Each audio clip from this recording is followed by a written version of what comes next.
I'm Merik Carter. I play baseball at Gardner-Webb University. And it's my first year here. Last year I played at the University of Alabama in Huntsville. It was a great experience. It was a great sophomore year, and kind of wanted to up the levels with everything and move from D2 baseball, transition myself into Division 1 baseball, and that's when Gardner-Webb reached out, and it was just a fit for me. What position do you play?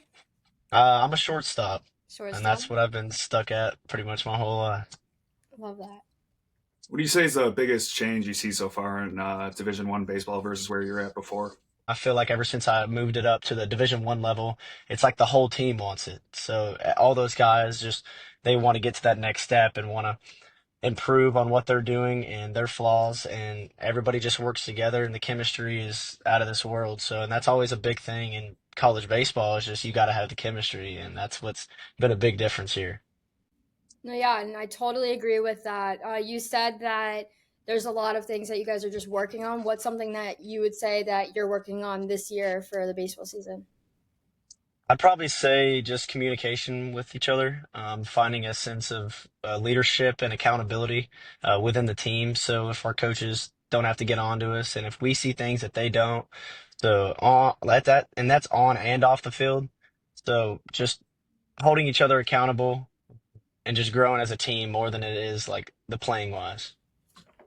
And I know NIL is a bigger thing now, and it's starting to grow rapidly as the years go on. What's the biggest change you've seen in NIL as you've gotten to a Division One school versus maybe where you were at before? Yeah, so where I was at before, there was not much opportunities just because like it wasn't really a known name. But ever since I made that step into playing Division 1 baseball and kind of this summer playing in a very good league, I was in the prospect league, and kind of the steps that they had and the steps that Division 1 have into getting you into new deals and new sponsorships or is just it's out of this world. I mean, playing Division 1 baseball, you reach out to companies that you never thought you'd have the opportunity to talk to in your life, and I feel like that's something it means something to you.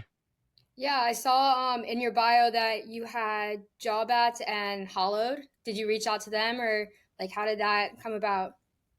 Yeah, so Hallow Collection, it's a small brand, but it's a guy that he makes a lot of protective gear and a lot of kind of just baseball equipment in general, like your Evo shields and your Jordan gear.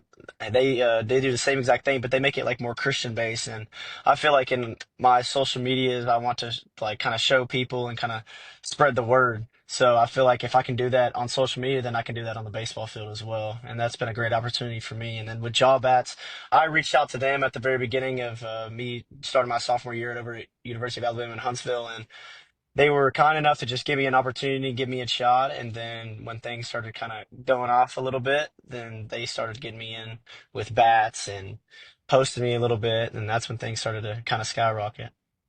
Yeah, and I know you mentioned like your current NIL deals. Are there any deals that would really just kind of springboard your either training or regimens or anything like that that you're looking to kind of get in the future? Honestly, any training, like training bats companies, I would love for an opportunity with that. Um, when it comes to like gloves and stuff like that. I feel like I used to stay on the Wilson side, and then I kind of transitioned myself into Rawlings and found a love for that. So I feel like Rawlings would be kind of a dream company to be with. I know you mentioned kind of gloves and other training equipment, but do you have like a specific cleat brand that you use either for training or competitions or maybe both? Yes, I used to wear a lot of Adidas gear, and then this past summer I got into wearing the Jordan cleats that they came out with, and I got them all white, and I gave them to my brother's wife, and she customized them. Because ever since I was a kid, I mean, I was always told if you look good, you play good. So I always wanted to have the best and the nicest gear because it gets a little confident booster when you're on the field, you know? Jordan's not a bad guy to model your game after, that's for sure. Oh, not at all. Not at all. Not at all. I just had a discussion with my friends a few minutes ago about the GOAT. Yeah, So it's always that's interesting kind to of where see. we're standing at right now. What's your view on that one? Do you have anything to share? Um, I don't have a view on it just because, the guys that have the GOAT story of Jordan and LeBron, it's you can never tell. You can never win that kind of argument. Has baseball been like your number one sport throughout all your years or did you play like any other sports? Yeah, so baseball has always been my number one sport. It's been one in my life. But I really got into basketball at a young age, and I come from a rodeo background, so I rodeoed and all the way up until about my junior year of high school. And that was completely different side of everything. Yeah, It's a complete shift, but it's something that I love doing. got it. So, what would you say are your short term goals for this season or this year at least? So I'd probably say my short-term goals would just be, I honestly, I wanna be on national leaderboards. Like at the end of the day, like I want to be on national leaderboards, and I feel like through this year, we can make that happen. And you can, coming from a small Division I school that doesn't really have a lot of clout to their name, I feel like something with a spark in it will help raise everything that's happening there. And then long-term goals, I would definitely have to go with playing Major League Baseball. Like that's been my dream since I was 3 years old. So why give up on it now? What's your You favorite Major League Baseball team? I'm a big Atlanta Braves guy. Yeah. I mean, that's been my team since the very beginning. So Do you see any similarities between? I know you mentioned you played both basketball and baseball. Do you see any similarities between basketball and baseball? Like any skill sets that transferred over that you really use? yeah, I feel like agility, playing shortstop, being in that crucial position to where you got to move left and right. Down in basketball, like you're doing shuffles down the court, and I feel like that the explosion of that kind of helped and translated into baseball for me. It just it's something that I feel like is part of my is a good thing in my game. It's just my lateral movements at shortstop. So I feel like that's been a big adjustment. Absolutely. Yeah. I used to actually, well, I played baseball and softball, so I know exactly what you're talking about. Um, with coaching, though, what would you say is like the biggest thing that the coach that you have now, like, what's the difference between the one that you had before and now? So I got love for all my coaches that I've ever had. My coaches last year, they were awesome. They literally talked to us every single day, and they kind of built that relationship. But this coach this year, he really makes it an effort to build not only like a coach's relationship with you, but like on a friendship level too. And he always tells us every time after practice, he's like, I'm going to be a friend for life. And that's just good to know because if you're having problems outside of the baseball field, you always have somebody to talk to. And I feel like ever since we've had that kind of change, it's really sparked. It's really helped our team, not only as a group, but individually as well. Did you have any other transfers that are on the team currently that you kind of were able to bond with over the kind of concept of transferring and kind of moving around? Oh yeah. So when I transferred in, I was kind of nervous about, how I'm gonna make friends, but since I showed up, I mean, there's these two guys. I'll give them a little shout out here. Brewer Pepe and Burton Rollins. They have been some of my closest friends, and I tell them every single day. I was like, "You guys are gonna be in my wedding one day." So it's awesome to have them. What would you say is like a song that gets you hyped before a game? Do you have like any specific song? Do you have a playlist? Yeah, I have a few playlists. Sometimes, like if it's like a little rainy day, so I have it on different occasions. So if it's Okay. like a rainy day, I'll listen to like the country side of things, and then if we're going on a series that we know that we need to go to, and I need to kind of get myself juiced up, "Ain't No Rest for the Wicked" has always been my go-to song. Yeah. So I know we talked about baseball a lot. What's another like random kind of skill or hobby that you have outside of the baseball that really keeps you dialed in? I really like to play golf. I kind of picked it up like about 2 years ago, but that's like a normal baseball thing. But Yeah. other than that, I'd probably say I'd just rodeoing, just riding horses and throwing around a rope has always been something I've loved doing since I was a kid.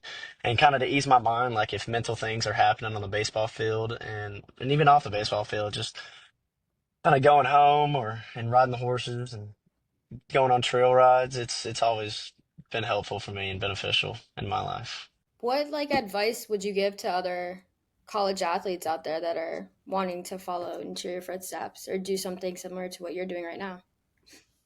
I'd probably say trust the process and believe in yourself.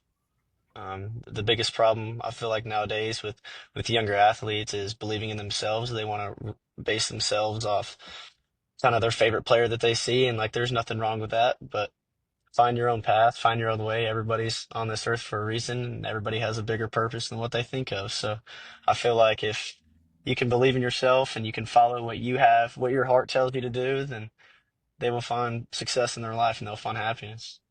Yeah, I know you talked about kind of seeing yourself on a national leaderboard at some point and kind of striving for that. If you did make a leaderboard of any sort, national, anything like that, who's the first person you would call, kind of let them know? got to be my mom. At the end of the day, like it's my mom. I'm a mama's boy, but it's she's gonna be the first person I'll call. Do you and your teammates have like any saying that you all say before going out onto the field or anything?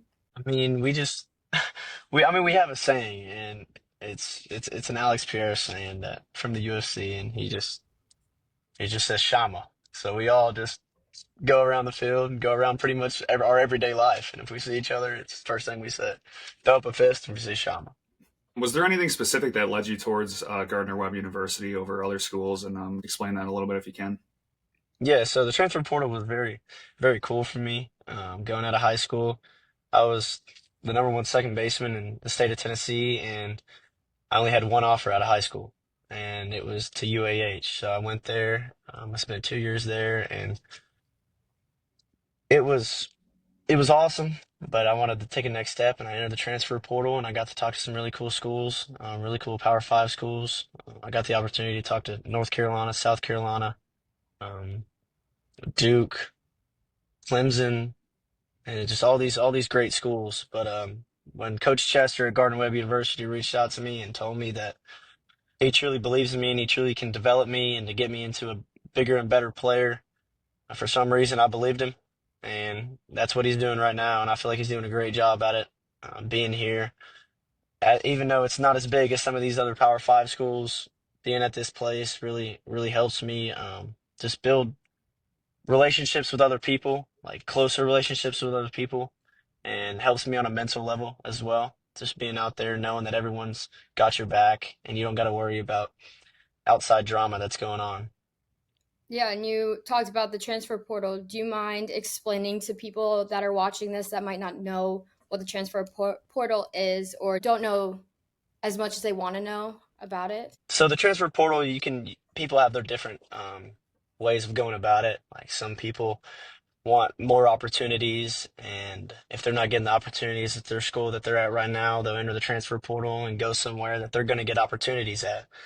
Now, there's other people that have had a lot of opportunities and have a lot of accolades at the place that they were at, but want to develop into a better player and kind of get their name known more. They also enter the transfer portal, and the portal is just it's a good but bad thing. From a coach's perspective, I feel like it's the same as well. Like they don't want to lose their players, but at the same time, there's when I go into the portal, there was 9,000 baseball players in there. So all these coaches have their choice on who they want, and they can literally pick and choose from any skill set. So that's what's awesome about the transfer portal. Did you have anybody that you kind of talked to throughout the transfer portal process that kind of helped you through it and kind of taught you the same things that you're teaching us now? Yeah, I'd probably say my older brother. He's been in the social media marketing business, and he spent some time in Los Angeles, about 9 years, doing exactly that. And talking to him and kind of getting his perspective, like a second opinion on things. Um, this whole entire thing taught me a lot of patience and don't rush into things and try to truly find like what's best for me. And he really helped me understand that. Okay, so social media actually going towards that, where can like your fans and followers, where can they really like follow your journey the most? I'd probably say my Instagram. I'm about to start within the next week or two. About to start kind of upping my game a little bit when it comes to reels and all these and posts and comments and stories. Like I'm about to up my game with it. So I'd probably say my Instagram. What does NIL mean to you? Finding like truly who you are, and if showing people that who you are is like somebody that's awesome, and not trying to base like who you are off what you want to be and what all these social media influencers are going to be. And I feel like the NIL gives you an opportunity to kind of branch out and really show like who you are. Well, I know you mentioned growing up a Braves fan. I don't know if you're a fan of any other teams, or do you have any specific athletes or public figures that you really kind of followed growing up that you really want to model your game after, or just be like them as a person? Yeah, so I have two players and neither of them play for the Braves. One of them I watched my whole entire life, and I kind of used to base my game off of when I was a little kid was Bryce Harper. He's always been my go-to person to watch. And then recently, I've really got into Francisco Lindor. Um, just his positivity that he brings on the field and his skill set is just, it's unbelievable to watch. Going back to like social media, I feel like it's such a huge thing, especially with athletes, people watching your stories and stuff. What's something that you would post like in your off season to catch someone's like eye to look at your profile? I'd probably say my training, just like whether that's pictures or videos, just anything training wise, and even kind of things outside of baseball, like my everyday life, and just showing people that I'm not just a baseball player. Um, I feel like that would be a big one. I know there's a lot of motivating factors towards growing your game in many different ways, but what kind of role has faith played in that as a person and as a player? It's played a huge role. My faith is my everything. I wouldn't be where I am if it wasn't for that. And I feel like me playing this game my whole life has kind of helped me build like who I am. And it's not, I don't want to base my identity off, I'm just a baseball player. Um, I kind of want to base it off like I'm a follower of Jesus, but he gave me the opportunity to play baseball. And he gave me the skill sets that to play baseball at the kind of level that I'm at right now. And just to like be a walking testimony on the baseball field and off the baseball field is a big part of my life and a big part of kind of where I want to be. All right, do you want to say something to just anyone that's like watching, just any advice or anything else? I just want to thank you guys first. I want to thank everybody for watching me as well, whether that's on the field and or on my social medias. Just keep believing in yourself, trust the process, and be happy, be positive.